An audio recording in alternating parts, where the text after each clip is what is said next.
Welcome to our webinar. We'll be talking today about the 2022 State of ABM. A couple quick housekeeping items. Please submit your questions in the Q&A tab and we'll try to answer them along the way or at the end of the presentation. And as always, we are recording this webinar and we will send the on-demand link out afterwards. So let's meet our speakers. I'm Marissa Carter. I'm the Demand Marketing Manager here at Bombora. So I will be your webinar host and moderator today. I have the pleasure of being joined by John Russo, founder of B2B Fusion, and Mark Johnson, COO and former CMO here at Bombora. Starting with John, would you each like to take a moment to introduce yourselves? Sure. My name is John Russo. I'm founder of B2B Fusion, and we really focus on the intersection of systems and strategy. And within that, we really help companies with their account-based measurement and lead-based measurement in one unified funnel within Salesforce. We leverage a lot of great technologies like Bombora and like ABX platforms, and super appreciative, Marissa and Mark, for having me today. Thanks, John. Happy to have you here. Mark? Hi, everybody. Mark Johnson here. As Marissa mentioned, I'm the COO, and for the past 7 years prior to that was the CMO here at Bombora, and held two previous CMO roles in the data and analytics space. I'm coming to you from our headquarters in New York City, so you might hear a bit of background noise in terms of sirens and confession. At one point in my career, I was an industry analyst, so I sort of love to geek out on survey results and key findings. So very excited to be here and so happy that John could join us. Awesome. Thank you both. I know our State of ABM report has a lot of interesting findings that we'll be discussing and maybe even debating today. So I'm excited to have you both here with us. So talking about the survey, the 2022 State of ABM report is based on a survey that B2B Fusion and Bombora conducted back in Q1 of this year. For those of you who haven't gotten a chance to read the full report yet, we'll drop the link to it in the chat for you. So in the survey, we asked ABM and ABX practitioners 20 questions related to their ABM strategy and details about their business to establish benchmarks for ABM planning for B2B and SaaS businesses. So obviously, the world has changed a lot since the beginning of the year. So as we review the report, we're going to keep things very conversational, giving our perspective from working with customers in the market. If you have any thoughts along the way, feel free to drop them in the chat as well. We want to hear from you too. But for the most part, John and Mark are going to unpack these findings and present them in a way that gives some insight into whether each is or isn't still valid, and whether it may be becoming increasingly more valid with the changes happening in the economy and how that is manifesting itself in business and companies' go-to-market strategies for the coming year.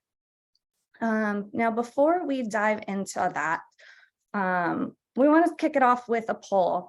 We want to hear from you so we can better understand who our audience is and whether or not you've been impacted by the recent economic downturn. So on your screen, you should see 2 poll questions pop up.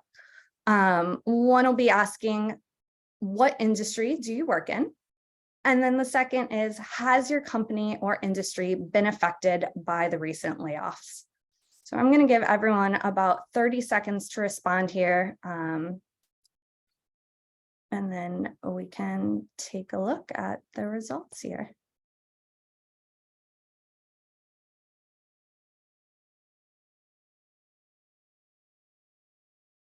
Like we've got a strong presence so far in the marketing, advertising, and media world, but that keeps changing as people are responding here.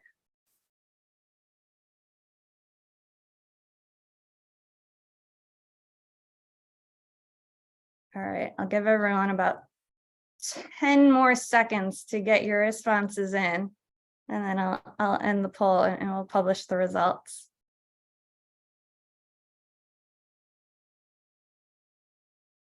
All right, so let's see what people have to say here.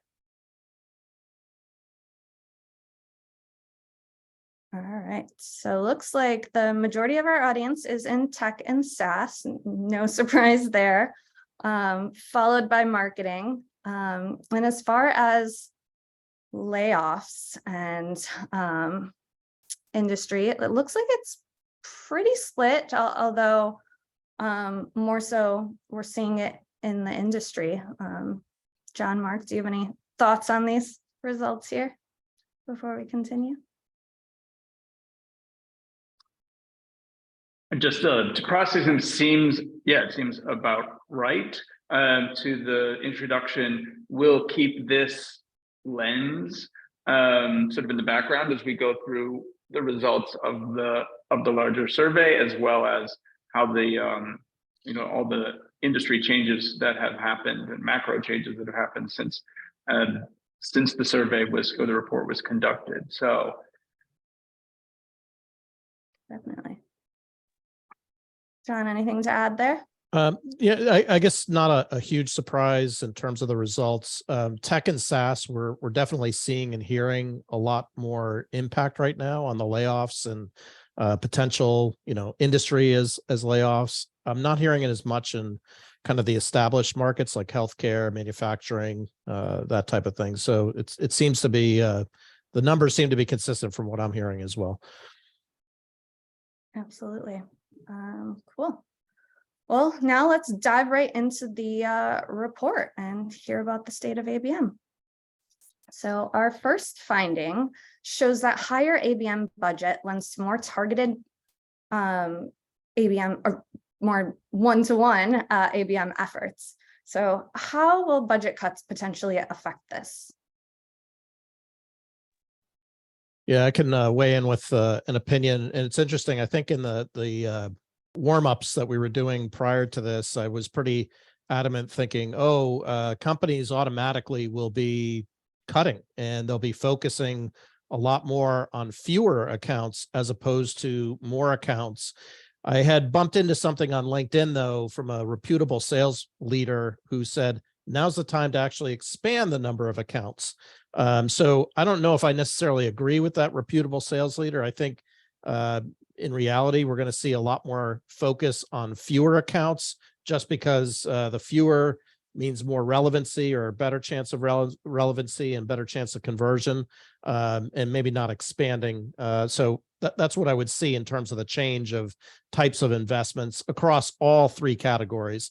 I think it'll be fewer. And I guess the other interesting data point is I think there'll probably be a little less emphasis on the one-to-many, perhaps a little bit more emphasis on the one-to-few, for that same reason. Like, you're starting to narrow the focus and really starting to focus on a very specific ICP or target market. So I see the playing field kind of narrowing.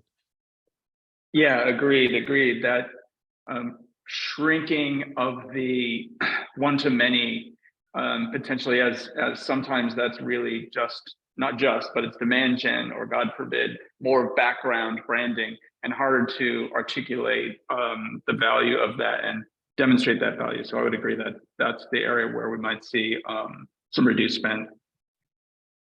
Definitely. So moving on to our next finding, we found that on average, ABM teams meet with their sales counterparts weekly, with teams deploying that one-to-one ABM meeting most frequently. Does this timing make sense to you both, or do you think teams should be meeting more or less often? Well, one piece that jumps out, of course, is that I'm sorry for and scared for those who do not meet at all, because that's a red flag for sure. So let's hope none of the attendees are in that group. But that seems to be like it would be the bare minimum in terms of the coordination of activities, and probably doesn't also speak to the constant interactions that are required between sales teams and field marketing and SDRs and AEs to effectively put an account-based strategy into play. John? Yeah, we found that any company that's embarking on an account-based strategy, whether it's for the first time or existing, it's hard work and there's a lot of details. So I think weekly at a minimum of meeting is probably what we would be suggesting to clients or non-clients. Anything longer, I think you risk too much interpretation, too much space where things can happen, things can fall through the cracks. And the economy's changing. So I think the weekly cadence makes a ton of sense. Anything more, I'm not so sure it makes a lot of sense. Absolutely. I think just overall, meeting cross-functionally and having strong communication between your ABM team and sales is just really important for alignment overall. So definitely. So next we found that on average, businesses have 5 teams contributing to their ABM strategy, and that the 2 most common teams supporting them are sales and demand gen.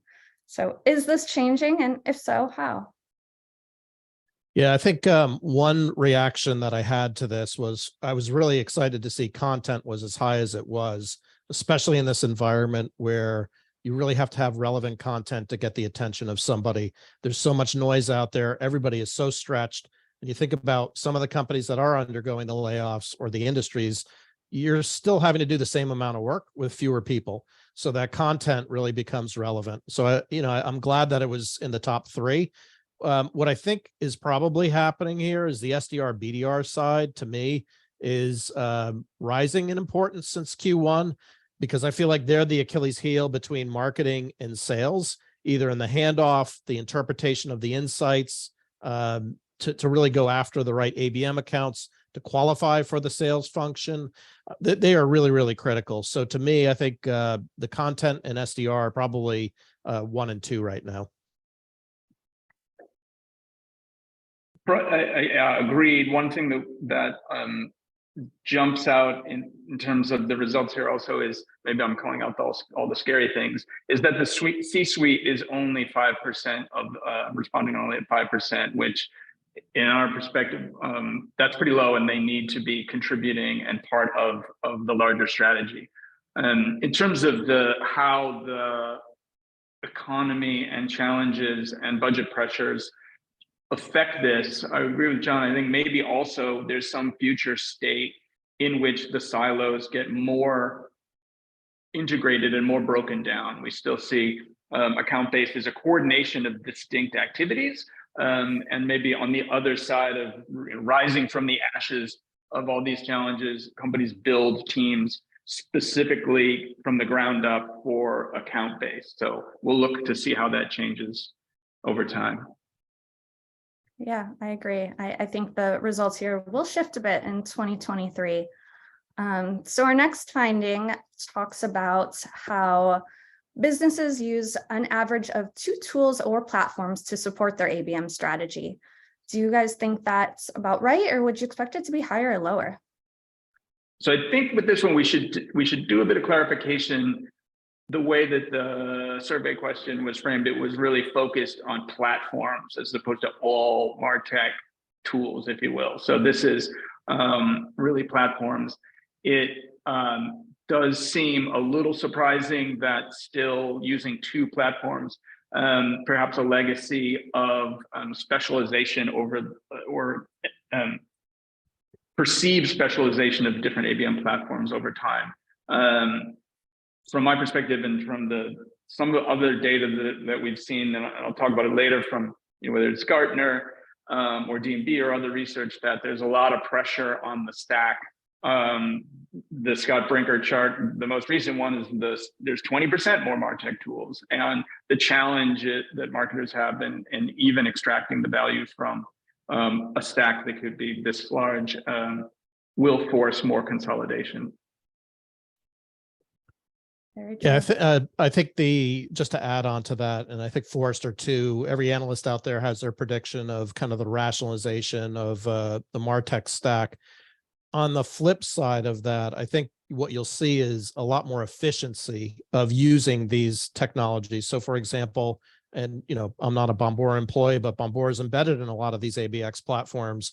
Perhaps you'll start seeing companies really dive in and utilizing the capabilities that are on hand, as opposed to like exiting them. I think the efficiency of the utilization of these tools becomes really, really important. So I think you'll hear a lot of chatter about the reduction, but I think at the same time, it's the efficiency of the platform that'll go up pretty dramatically. Yeah, for sure. The stat, I think, is from Gartner that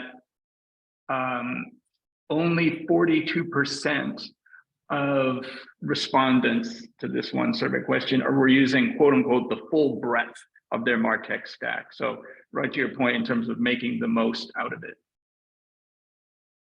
Definitely. So moving on, when adopting ABM, the top challenge that businesses face is pressure to prioritize quick wins over the long-term investment, followed by an inability to report on effectiveness. So we touched on it a little bit earlier that a lot has changed in the market in the second half of 2022. Do you feel like these are still the top challenges for organizations?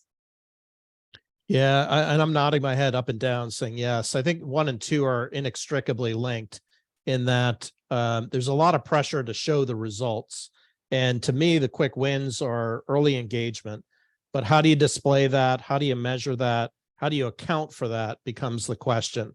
And right now, because there's so many tools, there's like islands of information. So from a marketer's perspective, it's really difficult to kind of wrap your mind around how do I show results when I've got engagement on this tool over here?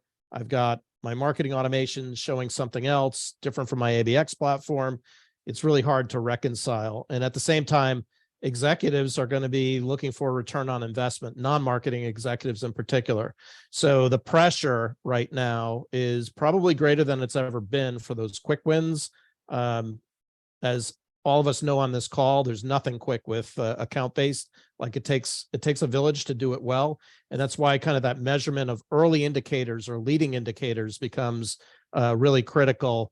Also because sales cycles are 6 to 18 months in duration too. So the engagement of accounts, the velocity into turning marketing qualified account into something that sales can use, the identification of accounts that are in market and turning those into opportunities. It's that top of the funnel in this growth mode that I think is going to get a lot of scrutiny. So I don't see any change to 1 and 2 as priorities.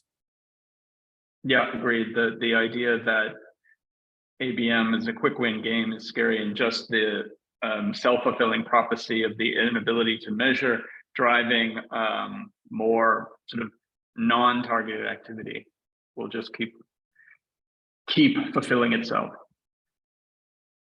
For sure. Sounds like they both really go hand in hand then. So it makes sense that they're both at the top right now. So the next finding is that respondents with sales teams larger than 50 people tend to be more confident in their ABM programs. Are you still seeing this with the teams and companies that you've talked to recently? Yeah, I mean, John, we can talk from Bombora's perspective, and then maybe John can talk about his customers. We see this with our customers in terms of the larger the revenue team, the greater the leverage to be had from an account-based approach and intent, of course. And those efforts pay for themselves with small gains over that large base. So think this will continue and be something where the I don't want to say the rich get rich, but those more sophisticated larger organizations will continue to advance the practice of ABM. Yeah, we kind of see 2 different things here, and really it's all about the maturity of the adoption of ABM, which I think this graph kind of really represents. And I don't think it's changed a whole lot since the beginning of the year when we did the initial polling, which is smaller companies that were doing a lead generation motion are typically the ones that are adopting ABM or ABX as a strategy, and they're just newer to ABX. They haven't been practicing it for years. Now, if you put that model on its ear, if you compare it to like an Oracle or a Salesforce, they are really good at the large company pursuits. And so really good, meaning that's their go-to-market motion. They've really perfected that versus a smaller SaaS company.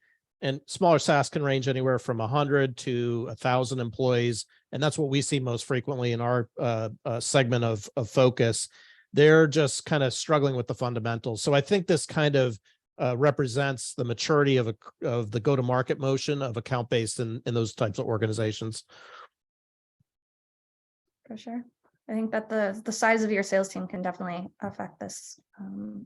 Absolutely. So moving on average, 65% of ABM efforts are allocated to net new business versus upsell or renewal. Is this the right balance? Yeah, at the beginning of the year, it was the right balance. I think the pendulum has swung now in the other direction of the upsell and renewal. And reason being is it costs a whole lot less to retain an existing customer than getting a net new one. Doesn't mean net new goes away, though. And I think that's probably an important lesson to kind of take away from this, too, is it doesn't mean, hey, we've completely let go of net new. But I think the attention that you'll see in this part of the year and going into next is on the customer success function, the retention, renewal, net revenue retention, metrics around that. The customer health metrics will become more important than they have been in times past. Yeah, 100%. I think this is one situation where CFOs might even be key to driving account-based adoption. To John's point of everybody has the stats about the lower costs of retaining existing customers, and particularly as we've saw from the poll, the group here and in tech was very much focused on growth and funding growth and spending a lot of money to get to growth. And now as the pendulum has shifted and the pivot rather is to retain and spend less on all that acquisition, there's a huge opportunity for account-based to, again, be amortized across the entire organization of new as well as existing business. Yeah, really good points on this one. And someone in the chat just said that, or commented that ABM is really key for existing customers as well. And I think that's a good point to note here too. So the next one found that at most organizations, account executives are expected to work 15 to 100 accounts per quarter. What are your thoughts here? Yeah, this one is an interesting one. As I think about it, I put it in context of what we were just talking about a moment ago, and that the potentially working more accounts, on one hand, as teams are effectively thinned out, and AE teams, both for new and existing business, are smaller, and they'll be tasked with handling larger books of business, as well as looking at both new and existing revenue. So this could the task could get higher or grow rather for those individuals. Yeah, this would be, to me, a really good question to ask your executives that are particularly the non-marketing executives as to which way the ball bounces here. One could be, hey, we're going to focus on fewer accounts. And in fact, I was questioning this myself when I saw this survey. So I repolled again on LinkedIn just this week, and it was about 2/3 of the people said there would be fewer accounts as a focus, and about 1/3 said there would be more accounts. And I think the key question to ask your executives is, what's more important? Is it the focus in getting to a tighter message for maybe conversion, or are you looking at efficiency ratios, to Mark's point of, we still have to grow at the same clip we did last year, but with fewer people. And so people are really going to be looking at the productivity of BDRs and the sales team and their quotas and maybe raising them yet again. So that's really the fork in the road. Is it more or is it less? So I guess I'm kind of riding both sides there of saying it really depends on your situation, and it would be a good question to ask internally. For sure. And I think it can definitely be about quality over quantity, but also efficiency plays a role there too. That's a good point.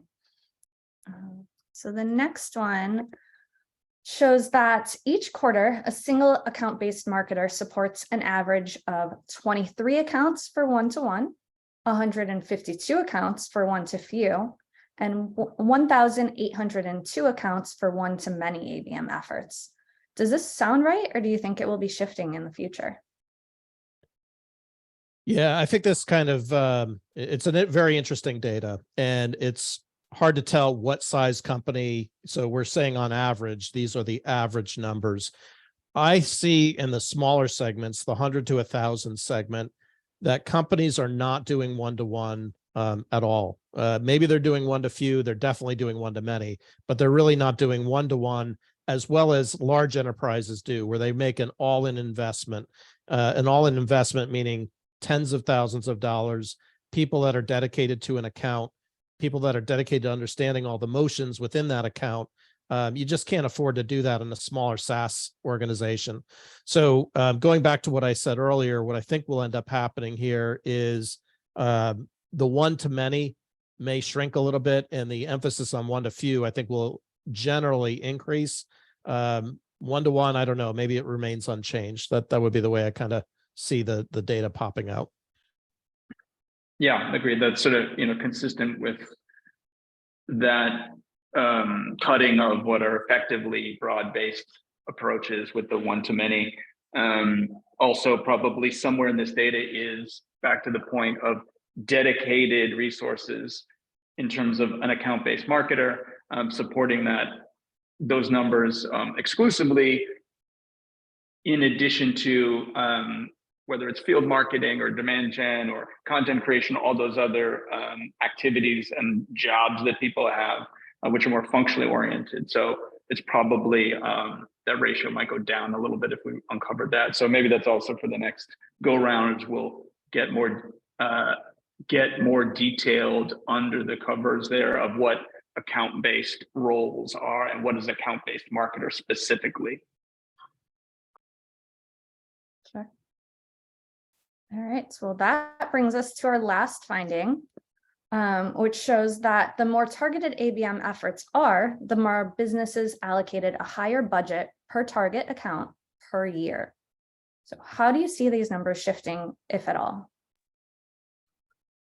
Maybe consistent theme there, back to the middle, to the one-to-few, away from the one-to-many, and less so because of the sort of viability and high stakes of it, the one-to-one. So, increasing as budgets get tighter, we get more narrow, and that all sort of lands a bit in the middle. Yeah, I don't think I have anything else to add. These numbers look like they would continue to be like they were in Q1 to now. I don't see massive changes other than a lot more pressure on the budget. So in relative terms, they're probably the same percentages, but the budget might be feeling a little bit of pressure. So everything might be coming down proportionally, but I don't see massive shifts here. Absolutely, makes sense. Well, that is our State of ABM report. A lot of good findings in here. Again, if you want to review the full report on your own time or share it with colleagues, the link is in the chat, and we'll also share it with the recording in a follow-up email after this. But right now, let's go ahead and open it up for Q&A. I know we have a few in the queue already, but just a reminder, if you haven't done so already, you can submit your questions in the Q&A tab right on your screen, and we'll get to as many as we have time for today. So our first question is about, what about one-person marketing teams with one-person sales team? Any suggestions for us? Right. Any suggestions? Well, suggestions could be pretty broad brushed. I'm not sure if you're talking about growth suggestions or MarTech suggestions. With that size, I think you're probably in the product market fit mode of trying to figure out what's going to fit so you can scale and grow. Unfortunately, you're probably in a situation where you got to throw a lot of spaghetti against the wall to see what sticks. I guess my suggestion would be spend as much time talking with your prospects or your existing customers as you do your internal teams, just so you as a marketer can understand the market and what's happening outside looking in. You're not relying 100% on your salesperson to guide you as part of that. But you're probably in a very, very early scalable stage where you got to throw a lot of spaghetti against the wall to see what sticks. Yeah, having actually been in that role and been in companies at that stage, to some extent, it's organic account-based. You're going directly and talking to your best prospects, and you're working hand in glove with that marketing team. So some of what this the larger frameworks, you're doing the one-to-one anyways because you can't do anything else. And so maybe that's that's something to some condolence, I guess. And then down the road, you'll be able to sort of apply these different frameworks. For sure. Yeah, being a small team like that definitely comes with its own unique set of challenges compared to the bigger organizations as well. Our next question is, how do you recommend using multiple touch points in a one-to-many campaign? Would you suggest a specific order? And how should a one-to-many campaign close, if ever? Ooh, good question. A thoughtful question. I'll give the lawyerly answer and say it depends. If I'm hearing the question right, it's really trying to figure out what is the right cadence with the multi-touch approach. And I think it depends on the play that you're running, whether it's an inbound, a cold outbound, perhaps they reached in via Contact Us or Demo Now. Perhaps they saw a version of your product via product-led growth. I think of it in terms of plays, and each of those represents a different play with a probability of closing or not closing. So if you can kind of document those big motions, I think that would be the starting point of where does somebody start? And then what is the path that you want to bring them through in those plays? And then the technologies that Bombora is a part of, for example, Demandbase or Sixth Sense, there's several other platforms out there. They can help orchestrate some of those play capabilities as well. So that's how I would probably frame up the challenge there. Mark, I won't further complicate it. sounds good. This is kind of an interesting question. And I think a lot of companies kind of debate this a little bit, but somebody asked, why did Bombora change their account engagement model with CSMs now as account managers? And I think a lot of teams or organizations, have that battle between should they be CSMs or should they be account managers? So thoughts on that? Yeah, sort of a lot of inner workings on that one. Some of it is in the naming. Some of it is in, if we put it in the context of account base, what is the size effectively and composition of those particular accounts. And Bombora as a business has a whole continuum of some of the largest enterprise customers on the planet, smaller SME customers rather, as well as customers for our channel business. And so my sense, not knowing exactly what customer that was, is tied to the segment really, and a sort of tuning the engagement model to the customer.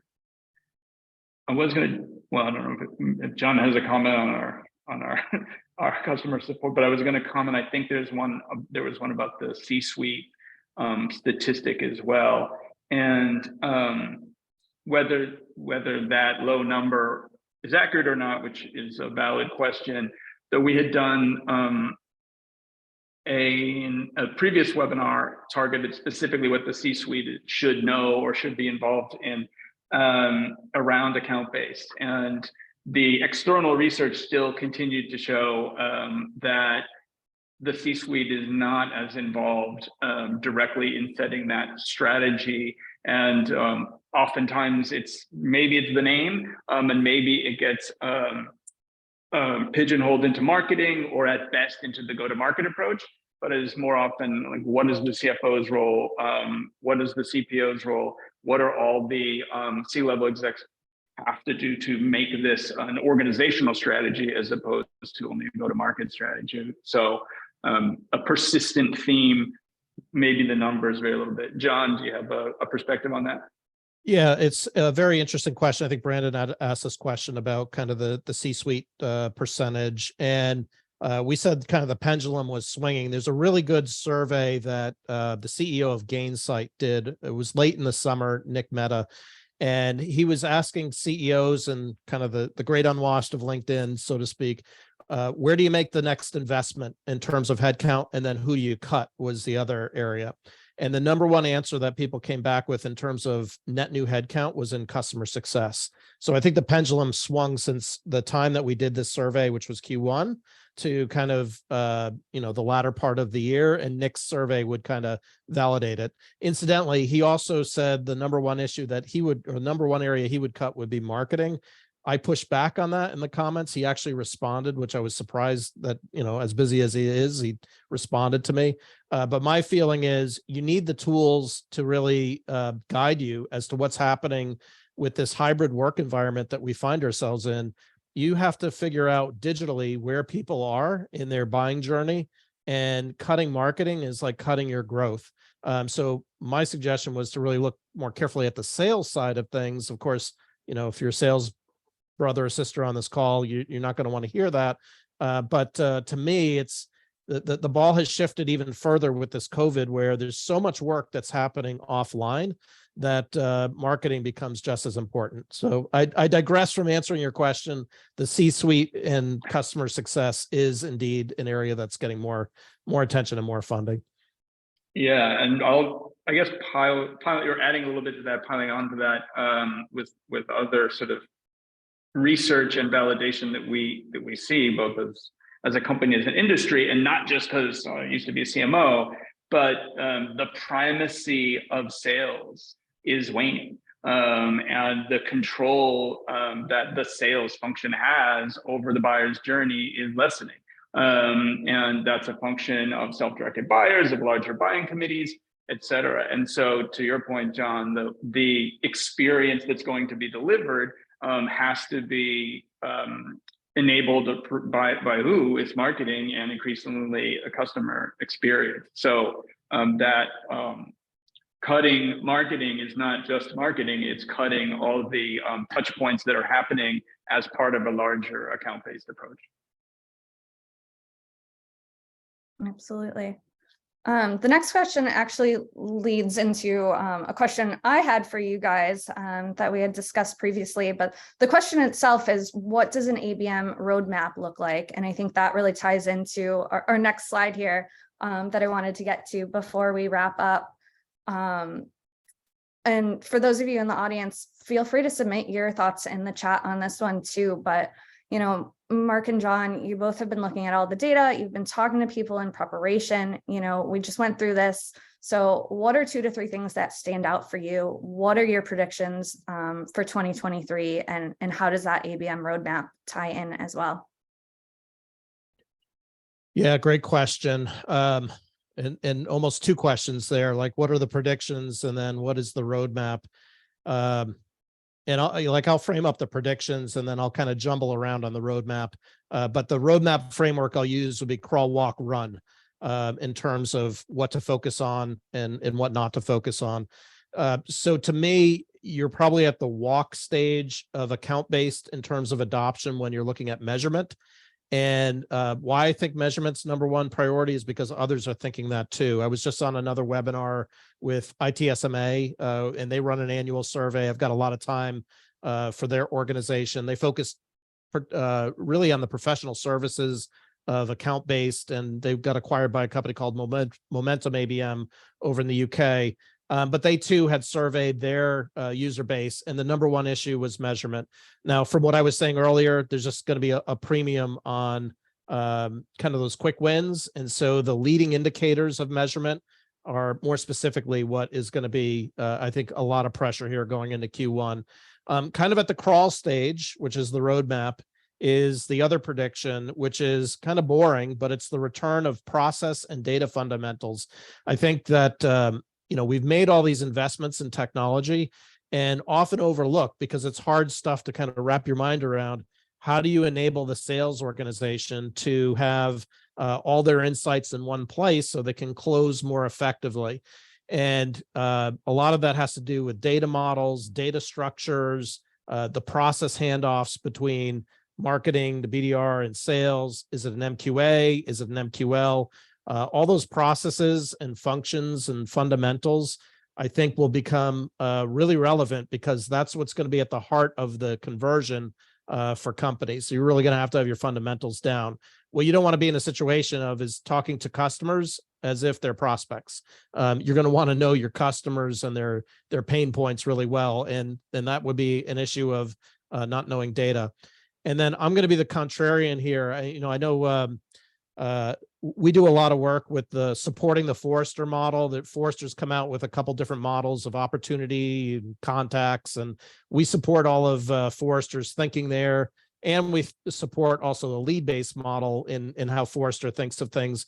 But where I think Forrester I would kind of push back a little bit is they had come up with a number that they're predicting 1/3 of MarTech stacks will go away next year. I don't think it'll be a third. I think what's going to end up happening is people are just going to be looking at their existing investment, and they're going to be looking to get more utilization out of it because they know that they have to get that conversion. And in that case, capabilities like intent within ABM platforms, I think actually increases in importance going into next year. So I think it's more of an efficiency of the existing platforms and less about the reduction. I know I'm the contrarian. I even contradict what Mark said there too, but I just feel like right now what we're seeing is a lot of pressure, maybe on the renewals and pressure for raising prices, but we're not seeing wholesale changes, at least in our client base, on their MarTech infrastructure. In a minute, I'll just contradict myself. So you're in good company. A quick pass at the roadmap, I guess it is, or that account-based journey. It does seem that there are these two distinct paths, which is, as John said, crawl, walk, run, and some of the best advice is do a pilot, prove it out within sort of safe guardrails. And that's certainly a great approach. There's another, and this is all dependent on your organization, and it does touch on the that C-level involvement. Getting the whole organization from the C-suite on down to philosophically adopt this model, and getting them, perhaps not totally operationally, to buy into the approach that we've laid out that's been established. And those are sort of two very different paths. I worry often that the pilot can get lost, especially if you're a mid-sized organization and it becomes relegated to a smaller sales and marketing team, and it doesn't get into the sort of DNA and philosophy of the exec team. So probably just two ways to think about. In terms of predictions, I talked a bit, or we've covered some of the stats around the tools that aren't being used and the rationalization. I don't think either that whether Forrester's 30% is that much, but just the focus on redundancies and on things that give and can prove direct ROI will rise to the surface. That being said, I'm going to jump down to the third bullet of my 2023 predictions, is that there may be, I think, this wave of innovation, particularly later in the year, as we've got a bit of the big tech dominance is starting to wane a bit. There's a lot of talent now in the market, disillusioned perhaps, talented workers and folks. And there's a lot of early stage venture capital that's sitting around undeployed. And so it could be all of these, in my view, at least lead to ferment field for innovation in the space. And so lots of cool new startups, and that's sort of the opposite of the rationalization. So we'll see how that plays out in terms of proportions. The middle piece, this holistic customer journeys is somewhat hopeful, but also somewhat parallel to what we saw with the pandemic. So many companies and businesses had to go all in on digital because there was no in-person. There may be this similar duress that's applied that forces businesses to really look and create a holistic customer journey and really experience and really understand what that experience is and improve that. And none of us can say that we're delivering on an amazing customer prospect and customer experience. So that forcing function to really, I don't want to say survive, but to be able to compete in an environment where there's a lot less money to go around. I think could be another sort of phoenix from the ashes of a lot of chaos that's happening right now. Good point. Well, that is all we have time for today. I think we heard a lot of great insights all around, some good predictions as well. If you have any more questions, please don't hesitate to reach out to any of us. And finally, thank you again to John and Mark for their time and their thoughts on the State of ABM report. Thank you to B2B Fusion for partnering with us on this. And thank you to each of you for joining us today. Have a great day, everyone.